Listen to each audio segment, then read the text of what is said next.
maalintii waxa uu ordaa 20 mayl si uu uga cararo dhibaataynta dadka. Waxa uu cunaa cawska iyo caleemaha. Maalintiisa dhanna waxa uu ku nagaadaa ama joogaa kaynta.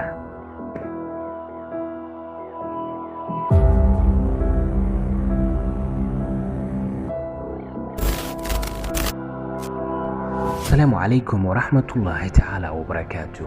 وهديد كتمد حق إيبي oo la yiraahdo Sansi Manelai. Waxa uu dhashay sanadkii 1999. macnaheedana waa inuu jiro 22 sano. Weligii waxba ma baran. Waxaana jira sababo badan oo u diiday inuu wax barto. Waxaana ka mid ah xog sheegashada dadka iyo duruufo dhaqaale aawadeed iyo sidoo kale xaaladiisa caafimaad oo ogolaanin inuu wax barto.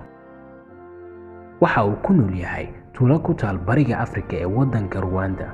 hooyadiis ayuu la nool yahay, waxayna u aragtaa mucjiso iyo hadiyad xagga Eebbe kaga timid, iyadoo sheegtay inuu Alle ka ajiibay ducadeedii kadib markii ay ka dhinteen 5 wiil oo hore. laakiin waxa ay ka murugootaa inay dadku aad u dhibaan wiilkeeda. xanuunkiisana marba marka ka sii dambeeyay waa uu ka sii darayaa. wiilkan ayaa la xanuunsanaya cudur lagu magacaabo microcephaly. cudurkaas oo ilmaha ku dhaca marka ay uurka ku jiraan. microcephaly waa xaalad ilmaha madaxiisu yaraanaya marka uu uurku ku jiro. xaaladaas oo keenta in maskaxdu yaraato, wax koriinana aysan samayn. cudurkani ayaa ah cudur naadir ah ama dhif ah.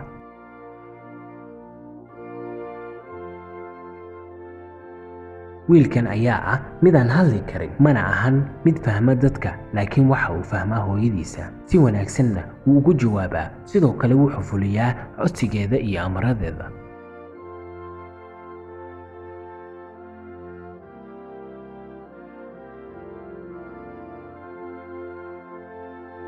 dadka la nool ayaa ah kuwa mar walba ku jeesjeesa dhibaateeyana wiilkan si uu uga fogaado aflagaadada iyo dhibaataynta dadka. waxa uu maalintii ordaa 20 mayl si uu u gaaro kaynta. waxa uu joogaa kaynta subaxii ilaa habeenkii, xilli dambe ilaa hooyadiis ay ka soo kaxayso kaynta. waxa uu cunaa cawska iyo caleemaha inta uu ku sugan yahay hawdka.